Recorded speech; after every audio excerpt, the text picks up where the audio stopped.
Rarement un texte pontifical aura provoqué, à côté de réactions positives ou enthousiastes, autant de réactions critiques de la part de ceux que j'ai appelés les paposceptiques.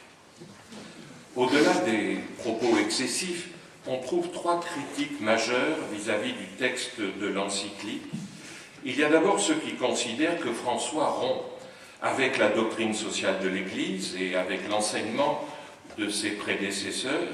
C'est à ce point-là seulement que je consacre cette intervention, puisque nous sommes dans la première partie de notre rencontre consacrée aux fondements doctrinaux, car s'il y avait rupture, on ne serait plus dans la doctrine. Un pape ne pouvant enseigner dans ce domaine autre chose que la doctrine issue de la révélation et de la tradition. Je laisse de côté deux autres aspects des critiques qui seront évoqués dans la seconde partie de notre rencontre, lorsque seront abordés les aspects prudentiels. D'une part, le pape aurait condamné l'économie de marché et donc se situerait dans une toute autre logique économique, et d'autre part, il s'alignerait sur des thèses scientifiquement contestables, en tout cas contestées par certains, à propos du réchauffement climatique. Pour ce qui me concerne, j'en reste à la question de la doctrine sociale de l'Église. Elle constitue un corpus cohérent qui démarre avec Rerum Novarum de Léon XIII en 1891. Elle s'appuie sur des racines solides, plus anciennes, qui viennent d'être évoquées, la foi, la révélation, les fondements théologiques et bibliques, mais elle s'appuie aussi sur la raison, la philosophie, l'anthropologie. Pour la doctrine sociale au sens strict, en près de 125 ans, le magistère a fourni de nombreux textes, à commencer par les encycliques sociales, qui constituent un ensemble très riche, reposant sur un certain nombre de notions fondamentales qui, comme l'avait indiqué Jean-Paul II, engagent l'autorité du magistère. C'est pour cela qu'on utilise le mot doctrine, beaucoup plus fort que le simple discours ou l'enseignement, même si ces termes sont aussi utilisés. Une lecture attentive du texte de François montre que tous ces fondamentaux sont présents dans cette encyclique avec les définitions les plus classiques. Bien entendu, comme Benoît XVI l'avait souligné, s'il n'y a qu'une doctrine sociale, chaque pontife met plus l'accent sur un point ou un autre, approfondit plus l'un des concepts, apporte sa marque personnelle en éclairant les principes permanents d'une lumière. François le dit lui-même, son texte s'ajoute à la doctrine sociale de l'Église. Il s'y ajoute, il n'en retranche rien. Comment pourrait-il en être autrement si un pape disait le contraire de l'un de ses prédécesseurs, on ne serait plus dans un domaine doctrinal. Ce qui rend cette évidence un peu obscure, c'est que chaque pape écrit à un moment de l'histoire et donne à son texte des applications dans un domaine ou un autre et des pistes de solutions concrètes qui n'entrent pas, comme le disait Jean-Paul II, dans le cadre propre du magistère, mais qui relèvent d'un domaine plus prudentiel et qui sont donnés dans un esprit de sollicitude pastorale. Cela nous fournit quelques pistes. Tout d'abord, une encyclique se lit en tenant compte du contexte. Léon XIII était très marqué par la question sociale du XIXe siècle. Pie XI par les totalitarismes nazis et communistes et par la crise de 1929. Jean XXIII ou Paul VI par la décolonisation et l'émergence du tiers-monde, la question sociale devenue mondiale. Jean-Paul II par la chute du mur de Berlin, l'effondrement du communisme, cédant la place au marché généralisé et l'amenant à se demander si le capitalisme est le système social qui l'emporte. Benoît XVI se situe dans un monde globalisé, s'interroge sur la mondialisation et ses effets sur la planète. François est dans un monde où les préoccupations environnementales ont pris une grande importance, et même si ses prédécesseurs en avaient déjà parlé, il est logique, compte tenu aussi de sa personnalité et du nom qu'il a choisi, qu'il consacre une encyclique à ce thème. En outre, une encyclique sociale n'a pas vocation à reprendre tout ce qui a déjà été abordé dans les textes précédents. Il faut donc la lire en ayant à l'esprit tout ce qui en est comme la base même, puisque c'est un corpus complet et non un ensemble de prises de position autonomes. Ce que dit François ne rend ni obsolète ni inutile ce qu'ont écrit ses prédécesseurs, mais il apporte sa pierre à un édifice patiemment construit. Il ne détruit pas, il agrandit. Ceux qui trouvent qu'il a fait régresser la doctrine sociale confondent celle-ci avec un programme politique. L'élection d'un nouveau pape n'est pas une alternance politique qui efface le passé, mais qui l'enrichit. C'est le respect de la tradition comme de l'apport nouveau de chaque pontife. Il suffit de regarder les références et citations de l'encyclique pour s'en persuader. Le pape François cite abondamment ses prédécesseurs, et tout particulièrement les deux derniers, Jean-Paul II, cité 40 fois dans le texte ou en note, et Benoît XVI, cité 32 fois. Beaucoup d'éléments que certains critiquent comme représentant une rupture ne sont en réalité que des citations des papes précédents. L'élément le plus novateur est dans le fait que François cite également de nombreuses conférences épiscopales. Cela vise à donner des exemples plus concrets, et il est vrai que même si le successeur de Pierre a un rôle spécifique et déterminant, notamment en matière de doctrine, tous les évêques contribuent à l'enseignement magistériel, étant tous successeurs des apôtres. Cela n'enlève rien aux spécificités du ministère du pape, qui est certes l'évêque de Rome, mais aussi qui préside le collège des évêques et en assure l'unité. Tous les principes de base de la doctrine sociale de l'Église sont présents dans ce texte, depuis la dignité de la personne humaine jusqu'à la subsidiarité, en passant par la solidarité, la destination universelle des biens en lien avec la propriété privée, le rôle des corps intermédiaires et de la famille, et tout naturellement, le bien commun. Là encore, il est logique que chaque encyclique sociale développe plus un principe qu'un autre, mais aucune des définitions que donne François ne contredit celle de ses prédécesseurs. François lui-même l'explique quand il dit que cette lettre s'ajoute au magistère social de l'Église, ajouté n'est pas retranché. Un exemple intéressant est fourni par la propriété privée. Certains se sont émus de l'insistance du pape sur la destination universelle des biens à laquelle la propriété privée est soumise. Si les biens sont destinés à tous, n'est-ce pas du collectivisme, voire du communisme?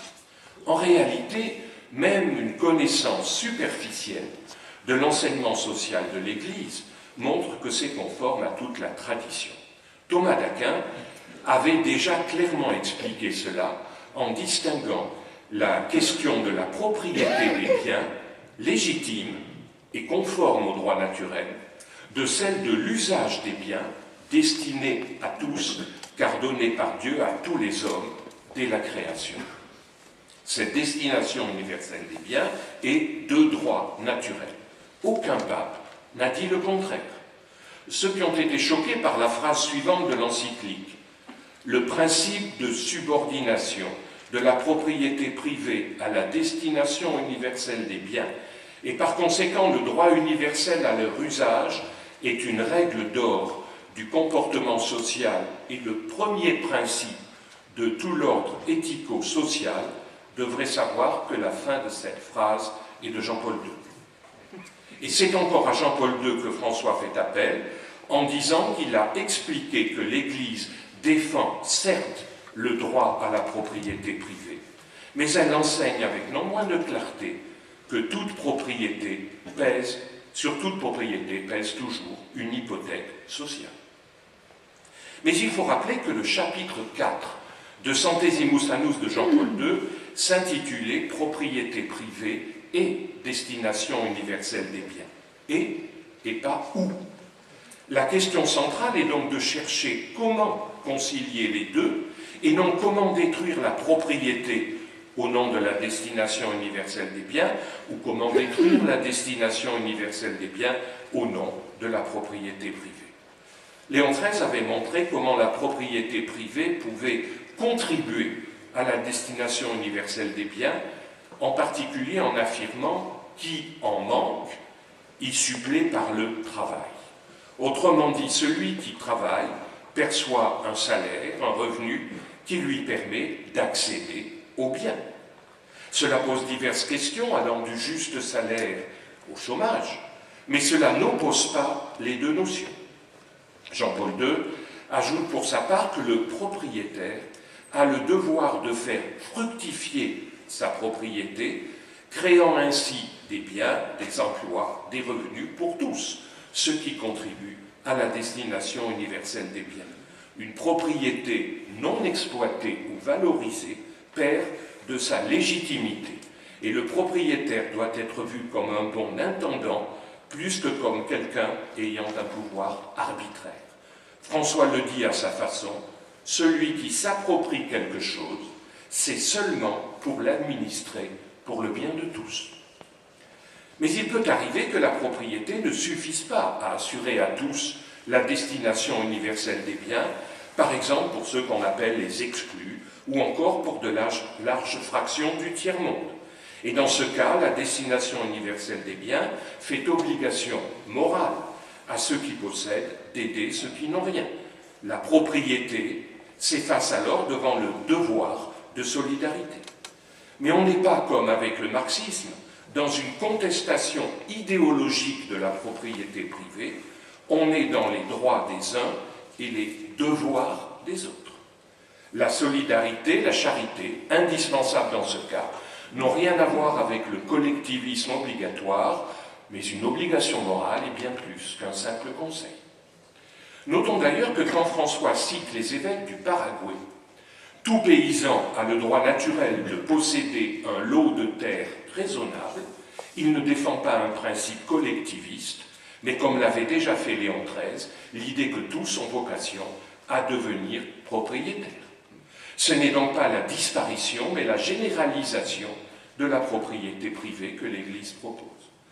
De même, quand il met en avant la possession d'un logement qui est très étroitement lié à la dignité des personnes, au développement des familles, c'est une question centrale, dit-il, de l'écologie humaine, là encore, c'est François lui-même qui, ici, met en avant l'importance de la propriété, dans ce cas des logements. C'est déjà ce que disait Léon XIII, parlant d'un logement et d'un lopin de terre, donnant à chacun une certaine zone d'autonomie familiale. François ne rompt en rien avec la doctrine sociale de l'Église. Bien entendu, il met des accents différents. Si tous les papes écrivaient la même encyclique, cela ne servirait à rien. On comprend qu'un Léon XIII, confronté à la montée des idées marxistes, collectivistes, ou un Jean-Paul II, attentif, dans son ancien pays, au ravage du communisme, se préoccupe plus de mettre la lumière sur la défense de la propriété qu'un François confronté à une question, celle de l'écologie, dans laquelle la définition des droits de propriété n'est pas spontanément évidente à traiter. On en parlera tout à l'heure dans le débat de la deuxième partie. Un autre exemple qui a été évoqué par Monseigneur tout à l'heure est fourni par la question d'une autorité politique mondiale. Monseigneur a souligné que certains trouvaient que ce point était à peine évoqué, voire passé sous silence. Il y a en effet 5 lignes au paragraphe 175. Et certains disent que ce n'est pas assez développé.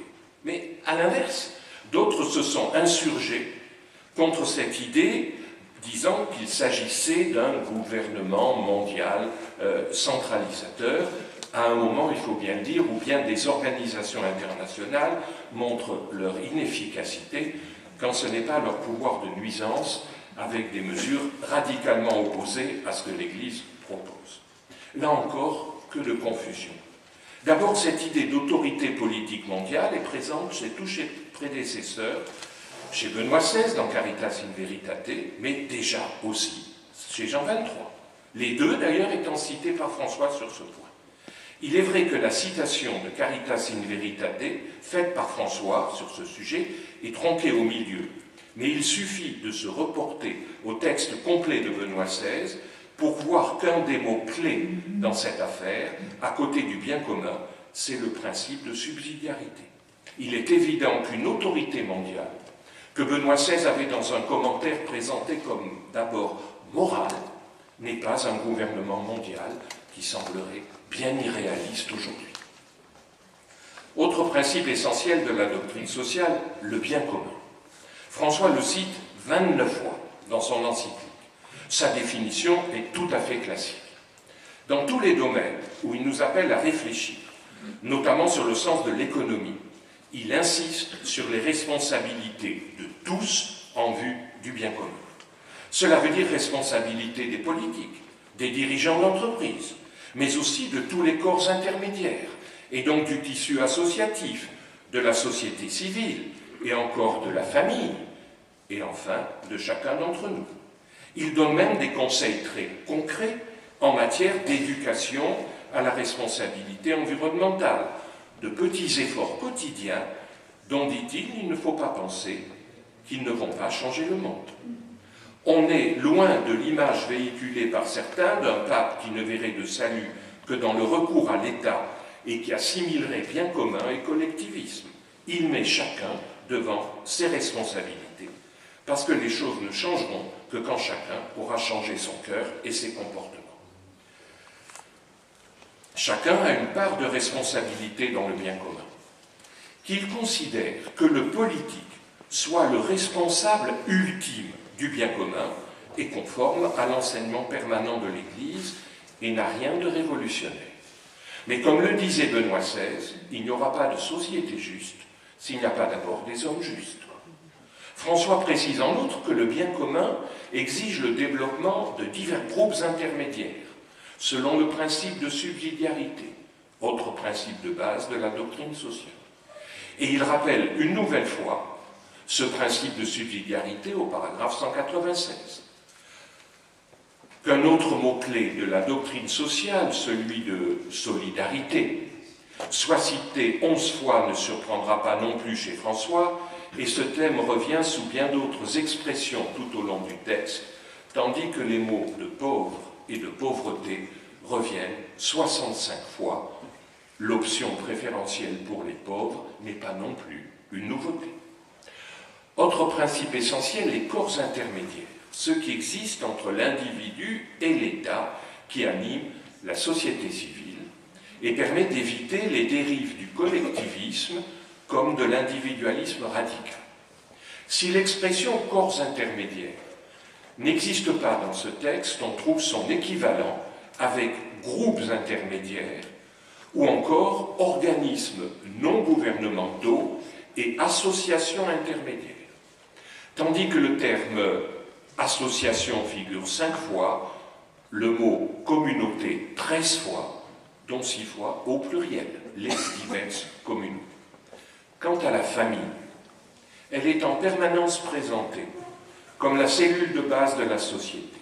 Le mot famille est cité 17 fois. Affirmer que la famille se distingue spécialement comme la cellule de base de la société, je cite. Ou encore dire « je veux souligner l'importance centrale de la famille » et citer aussitôt Jean-Paul II pour dire avec lui que contre la culture de la mort, la famille constitue le lieu de la culture de la vie, peut difficilement apparaître comme une rupture avec son saint prédécesseur et avec l'enseignement de la doctrine sociale sur la famille. Quant à la question de dignité humaine, qui est le point central de la doctrine sociale, elle irrigue tout le texte, et le mot lui-même s'y retrouve 23 fois. Que le pape ajoute que la dignité spécifique de la personne humaine ne peut pas conduire à mépriser le reste de la création, ne surprendra pas dans la bouche d'un pape. Prendre soin de toute la création, en admirer la beauté et demander à chaque chrétien. Et François dit bien que si l'homme a une dignité infinie, lui qui est créé à l'image de Dieu, les autres êtres vivants ont une valeur propre devant Dieu. Et c'est justement en raison de sa dignité unique, ça a été dit tout à l'heure, que l'homme est appelé à respecter la création et son mode d'emploi. Dans les séminaires, les cours de théologie morale distinguent ceux de morale fondamentale et ceux de morale sectorielle.